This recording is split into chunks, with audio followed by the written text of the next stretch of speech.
महाकारुणिक तथागत गौतम बुद्ध, सर्व महामानव, सर्व महामाता, तसेच भारतीय संविधानाचे शिल्पकार, विश्वरत्न बोधिसत्व डॉक्टर बाबासाहेब आंबेडकर यांच्या या सर्व महामानवा, सर्व महामाता यांच्या कार्यांना अभिवादन करून आजच्या कार्यक्रमाचे अध्यक्ष आपल्या कॉलेजचे मुख्याध्यापक ढोले सर, गच्चे सर, कोकरे सर, ढगे सर, या सर्वांना मी जय भीम करतो। आणि आज ज्यांचा वाढदिवस आहे त्यांचं मी खास अभिनंदन करतो। एक थोडीशी 2 मिनिटाची घटना सांगतो। सरांनी ती सांगितलेलं आहे की सरांनी सांगितले की ज्या गरिबीतून तुम्ही वर आलेले आहात, आणि तशीच घटना मी माझ्या नोकरीमध्ये लागण्याच्या अगोदर मी क्लासेस घेत होतो।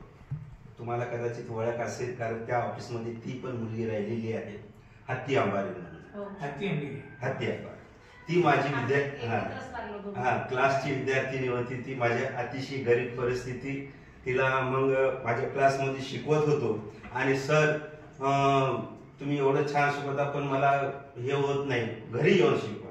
मी त्या काळामध्ये ट्युशन मध्ये ज्याला पैसे द्यायचे असतील त्यांनी द्या, परंतु ज्याचे ऐपत नसेल त्यांनी या, शिका आणि पुढे व्हा, या हेतूने मी त्यावेळेस चालवत होतो। आणि त्या मुलीने मग जेव्हा पुन्हा भेट झाली, सर म्हणजे जवळजवळ 20-25 वर्षानंतर भेट झाली, अरे बापरे, भर त्यांच्या कार्यालयामध्ये आली, पाया पडली, आणि भीम जयंतीला त्या तुमच्या त्याच्यामध्ये माझा व्याख्यानाचा कार्यक्रम या संविधानावरच ठेवला होता। हे आहे जातात। आणि तीही विद्यार्थिनी, तिनेही त्या काळामध्ये मेकॅनिकल घेतलेलं म्हणजे, आणि ती विचारले सर काय करू, तर जसं ढोले सरांनी सांगितलं, म्हणलं हे काय म्हणतात त्याला, प्रवाहाच्या विरुद्ध वाहत चला।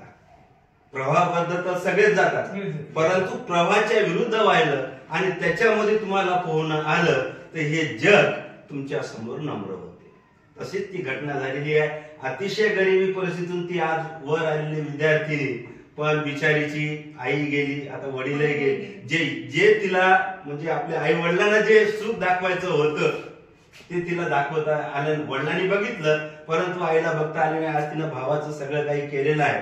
आणि विशेष म्हणजे केव्हाही काही गोष्टी असली की भोरे सर हे तुमच्यामुळे झालेलं आहे, हे एक विशेष अभिनंदनाची गोष्ट अशी वाटते। दुसरी महत्वाची गोष्ट सरांनी सांगितलेली आहे, त्याचाच एक धागा, की कोणत्याही विद्यार्थ्यांच्या जीवनामध्ये तो किती मोठा झाला, किती मोठा, जगामधला सर्वात मोठा जरी झाला तर तो 2 गोष्टीला विसरत नाही, आपलं गाव आणि आपली प्राथमिक शाळा। कॉलेज महाविद्यालय ते नंतर येते, परंतु आपलं जन्मगाव आणि प्राथमिक शाळा तो कधी विसरत नाही। या 2 गोष्टी मला आठवतात, एक स्मिता पाटीलची आणि एक धर्मेंद्रची। जेव्हा स्मिता पाटील शाळेमध्ये गेली तर अशी गेली, अरे माझी शाळा, मी इथं बसत होतो। धर्मेंद्र सुद्धा त्याच्या शाळेमध्ये गेला, ये मेरा क्लास है, ये मेरा क्लास है। म्हणजे त्या शाळेमध्ये किती आपुलकी वाटते हा प्रश्न आहे। आणि मग या शाळेने माझ्यावर जे संस्कार घडवलेले आहेत, त्या घडवलेल्या शाळेविषयी काही माझी ऋणानुबंध आहे। या शाळेनं मला मोठे केले नाही, मग त्या ऋणानुबंधाबद्दल माझ्या शाळेची वाटचाल वाढवण्यासाठी मला काहीतरी इथं देणं गरजेचं आहे। म्हणून हे आपण देणं त्या अर्थाने महत्वाचं आहे। जसं सरांनी सांगितलं की तुम्ही तुमच्या मुलांना शिकवता, मी माझं शिकवत असताना माझी मुलगी आज इलेक्ट्रिकल इंजिनियर आहे, मुलगाही आहे। आणि सद्भाग्यानं बघा आज ती 9 देशामध्ये फिरून आलेली आहे, स्वित्झर्लंड, पूर्ण युरोप कंपनीतर्फे ती फिरून आलेली आहे। हे महत्व कशाचं आहे, संविधानाचं आहे आणि डॉक्टर बाबासाहेबांनी आम्हाला दिलेलं शिक्षण आहे त्याबद्दल आहे। त्याबद्दल मी तुमचं अभिनंदन करतो, मुलांना शिकवतो। वाढदिवसानिमित्त पुन्हा एकदा हार्दिक सदिच्छा देतो। ही एक आठवण ताजी झाली म्हणून तुम्हाला मी 5 मिनिटं या ठिकाणी थांबवलं। तुमचं नाव मी ऐकून होतो, आज प्रत्यक्षात भेट झाली, त्याबद्दल आता ताई तर आता बाकीचे बरेच जण मला ओळखत नसलं तरी माझ्या लेखामुळे, या संविधानाच्या लेखामुळे पूर्ण महाराष्ट्र ओळखल्या चाललेला आहे। तो भाग वेगळा असो, मुख्य विषयाला आपण सुरुवात करू। आता सरांनी खूप चांगलं व्याख्यान दिलेलं आहे, म्हणजे खूप माहिती त्यामुळे सांगितलेली आहे। आणि कोणतीही भाषा कोणतीही भाषा असेल, पाली असेल, इंग्रजी असेल, कोणतीही भाषा असेल, ही भाषा तेव्हाच आत्मसात करता येते तुटकं फुटकं का होईना तुम्ही त्याला शिकवायला लागा. कारण नुसतं ग्रहण केलं तर ते काय होणार नाही. वाचा आणि ते शिकवायला लागा. म्हणजे काय होतं त्याच्यामध्ये डबल टिबल अभ्यास होतो. आणि विद्यार्थी आपल्याला सांगतात सर हे तुमचं चुकत आहे, तर हे करणं अत्यंत महत्वाचे आहे. दुसरी महत्वाची गोष्ट, आता जे बुद्ध विहार समन्वयचा विषय आलेला आहे, मला मोठ्या अभिमानाची गोष्ट वाटतो. पण थोडस माझ्या याच्यामुळे की जेव्हा ही 1998 ला ही बुद्ध विहार समिती स्थापन झालेली आहे, आम्ही आणि अशोक सरस्वती सर जे मेन आहे, आम्ही अगोदर आमचा ग्रुप होता सर, माहिती नसेल बऱ्याच जणांना. आणि पूर्ण तेव्हा भारत हा विषय नव्हता, तेव्हा फक्त महाराष्ट्रच विषय होता. आणि आणि मग मला वाटलं की हे सर्व कार्य सर्व चांगलं आहे, पण सर्वात बेस्ट कार्य कोणतं असेल तर मातृसेवा करणं. आणि मी त्यांना म्हटलं की मी तुम्हाला वेळ देऊ शकत नाही, महाराष्ट्राचे दौरे मी काही करू. त्यांनी मला महाराष्ट्राचं ते आहे कॉम्प्लेट अजून आहे, पूर्ण महाराष्ट्राचं संघटक, मला नागपूरला जे अधिवेशन भरलं होतं तिथं मी होतो, तर त्या महाराष्ट्राचं संघटकही मी होतो. या सर्व चळवळीचं मी आहे काय. परंतु ते माझी आई आजारी बसल्यामुळे आणि ती 6 वर्ष बेडवर होती, तिची सगळी सेवा करणं, आणणं मुतणं सगळं करणं, या कार्यामुळे मी तिथं राजीनामा दिला आणि पुढे मी संविधानाकडे वळलेलो आहे. ताई तुम्ही जाऊ शकता आता गाडी. तर असा हा विषय आहे. तर असो, नंतर बसू आपण निवांत. तर संविधानासंबंधी थोडस पाली भाषेला शेवटी घेतो. संविधानाचं कार्य सर जिथं भेटन, लग्न असन, रेल्वेचा प्रवास असन, धम्म सहलीला असन, कुठेही जाऊ, जिथं वेळ मिळेल तिथं मी संविधान सांगण्याचं कार्य करतो, जिथं वेळ मिळेल तिथं. दुसरी महत्वाची गोष्ट, कोणी मला आज पूर्ण महाराष्ट्रामध्ये बोलवतात व्याख्याता म्हणून, तिथंही मी त्यांना म्हणतो की बाबा व्याख्याता म्हणून बोलवत आहात, फक्त मला जाण्या येण्याचा खर्च द्या. मानधन जर तुम्हाला देव वाटलं तर द्या, नाही तर त्याची गरज नाही. पण जे मानधन मिळेल ते मानधन फक्त विद्यार्थ्यांच्या, तेही गरजू गरीब विद्यार्थ्यांच्या विकासासाठी आहे. त्याच्यासाठी ते मी मानधन वापरतो, माझ्यासाठी वापरत नाही. परंतु या गेल्या 2 वर्षापासून जाणं येणं मी घेत आहे. दुसरी महत्वाची गोष्ट की सध्या हे संविधान अमृत महोत्सवी वर्ष असल्यामुळे मी माझ्या परीनं विहारामधून, शाळेमधून जाण्याचं कार्य करत आहे. अनेक शाळेमध्ये माझं याच्यामध्ये सांगण्याचं काम केलेलं आहे. दुसरी महत्वाची जे आहे संविधान आहे, उद्देशिका आहे, त्या उद्देशिका आम्ही आमच्या नजरेसमोर ठेवतो, परंतु ती किती ओळीची आहे, किती शब्दाची आहे, त्या प्रत्येक शब्दाचा अर्थ काय हेच माहित नाही आम्हाला. लिहिलेलं आहे हे फार मोठा आहे, फार चांगला आहे, परंतु ही फक्त 16 ओळीची आणि 75 शब्दाची आहे. फक्त 16 ओळीची आणि 75 शब्दाची ही जी प्रास्ताविका आहे, पूर्ण भारतीय संविधानाचा आत्मा आहे, किल्ली आहे. हे आपल्याला, आणि मी त्या संविधानाचं म्हणजे कोणत्याही शाळेनं मला जर तर त्या पूर्ण एक शब्दाचा मी अर्थ सांगितला. एकूण एक शब्द घ्यायचा आणि तुम्ही अनेक आता बरेच जण ते वाचलेले असेल, याच्यावरही मीडियावरही मी करत असतो. आज बऱ्याच शाळेने आपल्याला काय ते बोलवलं गेलेलं आहे. आणि जून पासून आमच्या शिडकोची काय त्यांचं नाव सर आहे, कुसुम शाळा आहे, त्या कुसुम शाळेवर बिराजदार सर संचालक आहे, ते बिराजदार सर हे आपल्याला येत्या जून पासून सर अमृत महोत्सवी वर्ष आहे, या अमृत महोत्सवी वर्षामध्ये आम्ही तुम्हाला आठवड्यातून 1 दिवस देणार आहोत कंप्लीट. आणि त्या ठिकाणी आता 7वी पर्यंतचे विद्यार्थी नका म्हटले, कारण ते डोक्यावरून जाते. 8वी पासून ते जे वरचे सगळे विद्यार्थी आहेत ते विद्यार्थी तुमच्या समोर आम्ही ठेवणार आणि आठवड्यातून 1 दिवस पूर्ण संविधान तुम्हाला देणार, पूर्ण माहिती सांगायची. मी तुम्हाला विनंती करतो, ही बाबासाहेबांनी स्थापन केलेली संस्था आहे, या संस्थेमध्ये एक ऋण मला फेडण्याची संधी लाभल.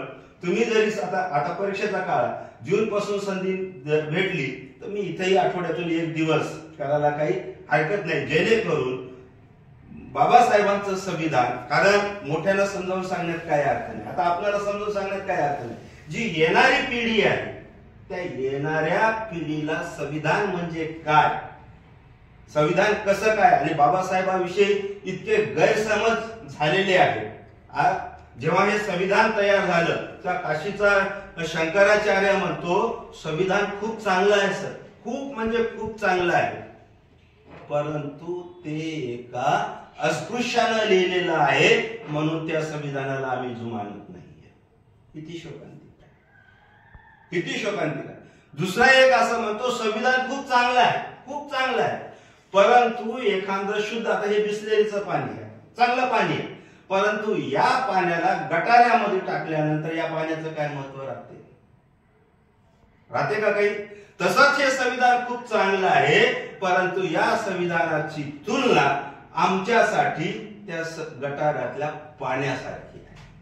आणि याला कारणीभूत कोण आहोत, तुम्ही आम्ही आहोत.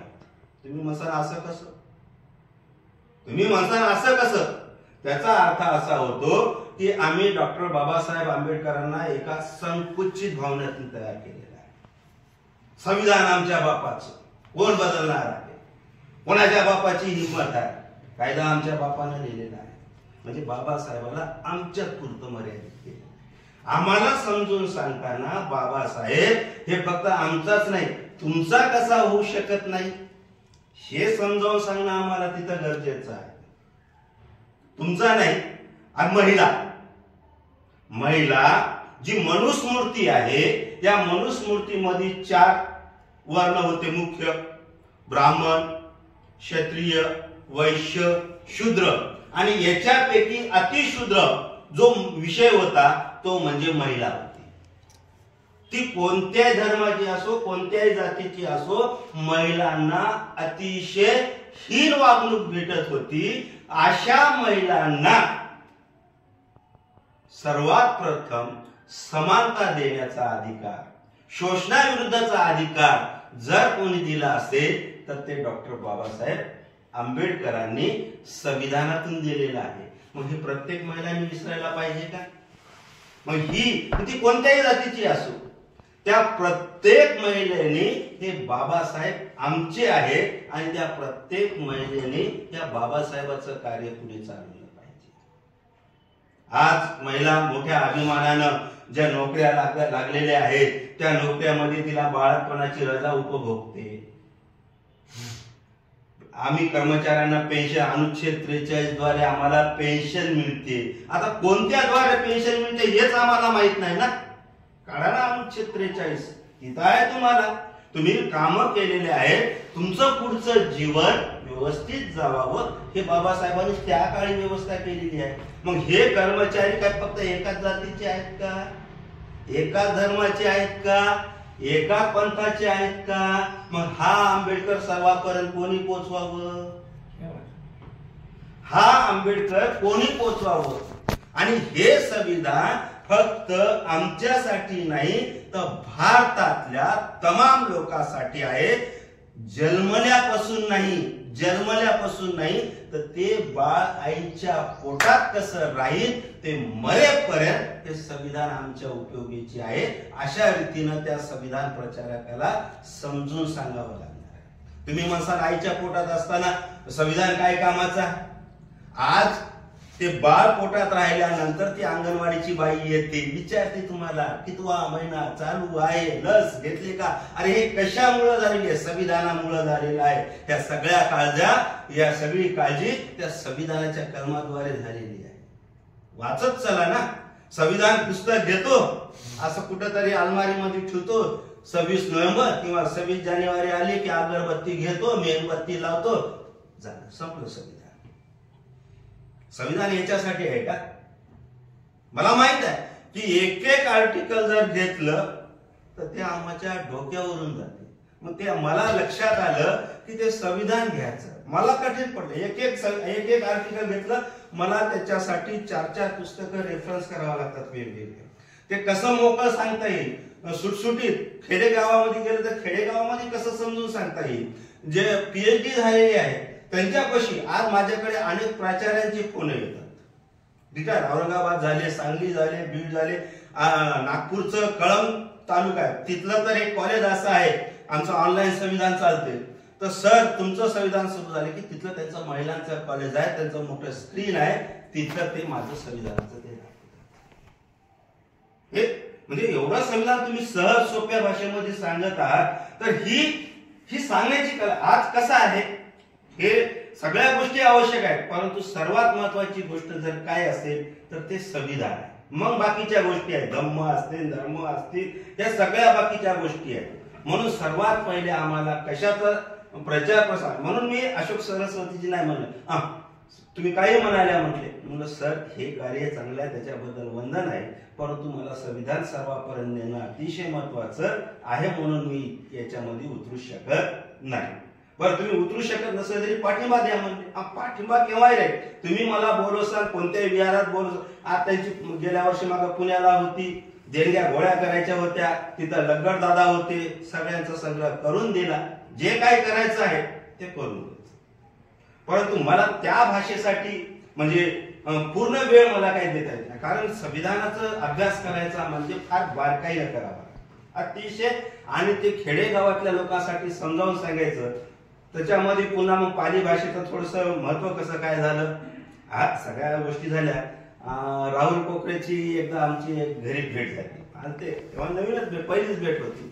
चालता चालता राहुल कोकरे बरोबर 15 मिनिटं चर्चा करता करता मला वाटते 4 तास चर्चा झाली. आम्ही वरच्या रूम मध्ये गेलो आणि 4 तास झाले, आणि मला वाटलं की हा म्हणजे या व्यक्तिमत्वाकडे बघितल्यानंतर याच्याकडे एवढी पाली भाषा, एवढं ज्ञान कसं काही, आणि समजून घेण्याची म्हणजे त्यांनी आधी माझ्याकडून काढून घेतलं, म्हणजे श्रोता पण गुण आहे त्याच्यामध्ये, जो मी पण अगोदर.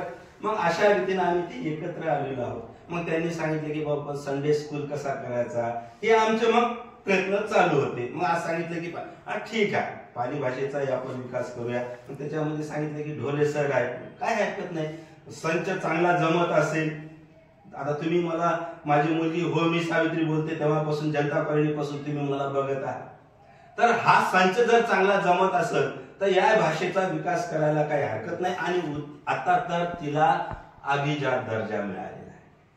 अभिजात दर्जा म्हणजे याचा अर्थ असा आहे की या भाषेचा विकासासाठी वर्षाला 25 ते 30 कोटी, वर्षाला 25 ते 30 कोटी सरकार या विकासासाठी अनुदान देऊ शकते. फक्त ते मागणारे, भांडणारे पाहिजे. याच्यामधल्या छोट्या छोट्या तुलना आहेत. त्या 25 ते 30 कोटी मध्ये आज काय करू शकत नाही आपण, पण त्याच्यासाठी आपल्याला तो संघर्ष करता यायला पाहिजे, तो लढा देता यायला पाहिजे. त्यासाठी आपले सुद्धा त्या पाली भाषेमध्ये काही तयार होणारे पाहिजे. त्यांच्याशी बोलताना, हे करताना हे आपलेही तयार पाहिजे. आणि त्यासाठी आपल्या इथं जर हे काही झाले तर अतिशय ती आनंदाची गोष्ट राहील. ठीक आहे, सुरुवातीला काय म्हणताय प्रतिसाद कमी लागेल, परंतु याच्यामधून आणि याच्यामध्ये पुन्हा प्रचार आणि प्रसार करत असताना तरुणाकडे आणि जे 8वीच्या वर मुलं आहेत ना, त्यांच्या पालकाकडे जाऊन, त्यांच्या जे हुशार मुलं आहेत, त्यांच्या घरी जाऊन आपल्याला समजावून सांगावं लागेल की येणाऱ्या काळामध्ये याला अभिजात दर्जा आहे. पाली भाषा आता प्रत्येक शाळेमध्ये, प्रत्येक कॉलेजमध्ये येणार आहे, आणि हे शिकवणारे अध्यापक, शिक्षक हे कमी आहे. मग याच्यामध्ये जर तुमच्या मुलाला जर करिअर जर करायचा असेल तर पूर्ण शिक्षण याच्यातून घेणं गरजेचं आहे. म्हणून तू पहिल्यापासून इथे ये. मग तसं आपणाला त्या मुलाच्या घरी जाणं, त्यांच्या आई वडिलांना कन्व्हेन्स करणं आणि त्या करून त्याला इथपर्यंत आणणं फार महत्वाचं आहे. नुसतं मी इथे केंद्र सुरू केलं, 2-4 पॉम्पलेट इथं लावले, 2-4 पॉम्पलेट विहारावर दिलं, तसं जमणार नाही. आपल्याला त्या पालकाशी संपर्क आपल्याला साधावं लागणार आहे. ह्या गोष्टी आपल्याला याच्या विकासासाठी आपल्याला करावा लागणार आहे. यासाठी जी समिती नेमन, त्या समितीमध्ये मी पण बरोबर त्याच्यामध्ये येईन, हिंडेन, फिरेन, कारण ही आपल्या बौद्धाची एक विकास आहे. बौद्धाचा विकास, त्याच्यामधून बौद्धाचा पूर्ण इतिहास, थोडक्यात बुद्धाचा इतिहास त्याच्यामधून आपल्याला समजणार आहे. दुसरी महत्वाची गोष्ट की आता आमचे ऑनलाईन याच्यावर हे चालू आहे, विपश्यना म्हणजे काय. विपश्यना आता विपश्यनाविषयी अनेक समज गैरसमज, आता त्याचं आम्ही हेडिंगच टाकलेलं आहे. विपश्यना ही सिद्धार्थने शिकवली का, विपश्यना ही बुद्धाने शिकवली का, आणि सिद्धार्थ किंवा बुद्धाने शिकवलेली असेल तर ती डॉक्टर बाबासाहेब आंबेडकरांनी मान्य केलेली आहे का. या सर्व गोष्टीचा विचार करून आज आम्ही अनेक तज्ञांचं विपश्यना, मग ते विरोधक असतील समर्थक असतील, या विपश्यनावर आम्ही कार्यशाळा ऑनलाईन घेत आहोत. तो भाग वेगळा राहिलेला आहे, तो भाग याच्यामध्ये येणार आहे. पण आपणाला पाली भाषेच्या विकासासाठी काय काय करावं लागेल हे झालं तुमचा आपला 1 आठवड्याचा वर्ग. याशिवाय आपणाला ऑनलाईन 1 दिवस मी सुद्धा द्यायला तयार आहे, करायला तयार आहे. बाबा या बसा, आपण बोलू, तुटक आपण सगळे तुटक फुटक का होईना पण बोलूया, प्रयत्न करूया. अशा रीतीनं या पाली भाषेचा विकास करण्यासाठी आणि खास करून याच्यामध्ये करिअर कसं महत्वाचं आहे हे समजावून सांगणं, हे जेव्हा त्यांच्या लक्षात येईल तेव्हा त्यांचा लोंढा इकडे आल्याकडे शिवाय राहणार नाही. जसं आता सर संगीतामधले होते, आपल्या त्याच्यामधली इथलीच प्रभात नगर मधली नवगडे, जयशीला नवगडे आज नवोदय मध्ये आहे, शिक्षिका, आकाशवाणी होती, पण आज ती औरंगाबादला नवोदय विद्यालयावर शिकवायला आहे. कशामुळे म्हणजे करिअर महत्वाचं आहे आणि त्या करिअरला वाहून घेणं अतिशय महत्वाचं आहे. तिचाच भाऊ देवानंद त्याने आपल्या मुलाला काय केलं, अरे मराठी मीडियम शिकवलं, भेटणार नाही, नोकऱ्या भेटणार नाही, इंग्लिश मध्ये बरेच जण करायले, मग त्यांनी काय केलं, आपल्या मुलाला, तिन्ही मुलाला उर्दू मधून शिक्षण दिलेलं आहे. आज तिन्ही मुलं कार्यरत आहेत, तिन्ही मुलं कार्यरत. म्हणजे ही आगे की सोच आता आपल्या डोक्यामध्ये यायला पाहिजे. ही आगे की सोच पाली भाषा तुम्हाला कशा रीतीनं विकासाकडे नेऊ शकते हे त्या पालकाच्या आणि त्या मुलाच्या मनावर बिंबवणं अत्यंत गरजेचं आहे. जे आपण जाहिरात तयार करू त्याच्यामध्ये हा मुद्दा अतिशय येणं गरजेचं आहे. अभिजात दर्जा मिळालेला आहे. आता अनेक शाळेमध्ये, अनेक महाविद्यालयामध्ये पाली भाषेचे वर्ग सुरू होणार आहेत आणि या पाली भाषेचे वर्ग शिकवण्यासाठी अध्यापक लोकांची, शिक्षकांची गरज लागणार आहे. आणि ही उणीव भरून काढण्यासाठी आपणाला पाली शिकणं हे अत्यंत महत्वाचं आहे. अशा रीतीनं आपणाला त्याचा प्रचार करणं गरजेचं आहे. मला वाटते खूप झालेलं आहे. या ठिकाणी मी थांबतो. पुन्हा संविधानाविषयी जर जून पासून जर तुम्ही संधी दिली, आठवड्यातून म्हणा किंवा एखादा पिरियड जरी, म्हणजे कधी जर असं हे होते तर, आणि ते असाधारण महत्व संविधानाच्या दृष्टिकोनातून अद्वितीय आहे. बरोबर. कारण डॉक्टर बाबासाहेब आंबेडकरांना असा प्रश्न विचारला गेला की या संविधानामध्ये एकूण 395 आर्टिकल आहेत, जगातली मोठी लिखित ही घटना आहे, आणि तुम्हाला एकच आर्टिकल निवडायला सांगितलं, एकच. या 395 मध्ये सर्वात उत्कृष्ट एकच आर्टिकल निवडायला सांगितलं तर तुम्ही कोणतं निवडता? आता प्रत्येक आईला आपले सर्व मुलं सारखेच असतात. इथं तर बाबासाहेबांनी 395 मुलं त्या संविधानामध्ये जन्माला घातलेलं आहे आणि तिथं विचारलं की एक मूल कोणतं चांगलं आहे. या 395 पैकी एक मूल कोणतं चांगलं आहे, तर तेव्हा डॉक्टर बाबासाहेब आंबेडकर म्हणतात या 395 पैकी माझं सर्वात उत्कृष्ट जे आर्टिकल आहे, मुलगा आहे, ते आहे 32 नंबर. अरे क्या बात आहे. आणि म्हणून कदाचित बाबासाहेब त्या 32 नंबर मध्येच तो संदर्भ असेल त्याला. आता हे 32च का महत्वाचं आहे हा मुद्दा आहे ना. 32 तर बाबासाहेबांनी मांडलेला आहे, पण 32च का महत्वाचं आहे तर तुमचे आमचे हे लक्षात घ्यायचं. आपणाला भाग 3 मध्ये, पार्ट 3 मध्ये मूलभूत हक्क दिलेले आहेत. हा. आर्टिकल 12 ते 35. हा, हा. तसे तर 12 राज्याची व्याख्या आहे, 13 जुने हक्क काढून नवीन हक्क आहे, 14 ते 32 हे आपल्याला मूलभूत हक्क आहे हा. आपले. बरं. काय शोषण समाज हे ते सगळं. मग याच्यापैकी 32च काय आहे तर संपूर्ण एखादा राजा, अगदी मोदी आज हुकुमशाही आहे, एखादा मोदी सुद्धा त्याला असं वाटलं की आपण सर्व या संविधानामध्ये मोड जोड तोड काही करू शकेल, परंतु भाग 3 जे मूलभूत हक्क आहे, एखाद्या म्हणजे काय म्हणता येईल त्याला, असामान्य परिस्थितीमध्ये फक्त ते काही काळाकरता ते स्थगिती करता येईल किंवा बदलता येईल, अन्यथा कोणत्याही व्यक्तीला, कोणत्याही संस्थेला आणि कोणत्याही राज्याला हे तुमचे मूलभूत हक्क बदलता येणार नाही, हे लक्षात घ्या. आणि जर बदलण्याचा प्रयत्न केला तर आर्टिकल 32 नुसार, का महत्वाचं आहे ते लक्षात घ्या, आर्टिकल 32 नुसार तुम्हाला डायरेक्ट सुप्रीम कोर्टामध्ये जाता येते. असं तुम्ही कोणताही खटला घेतला तर सुप्रीम कोर्टामध्ये जाता येते का?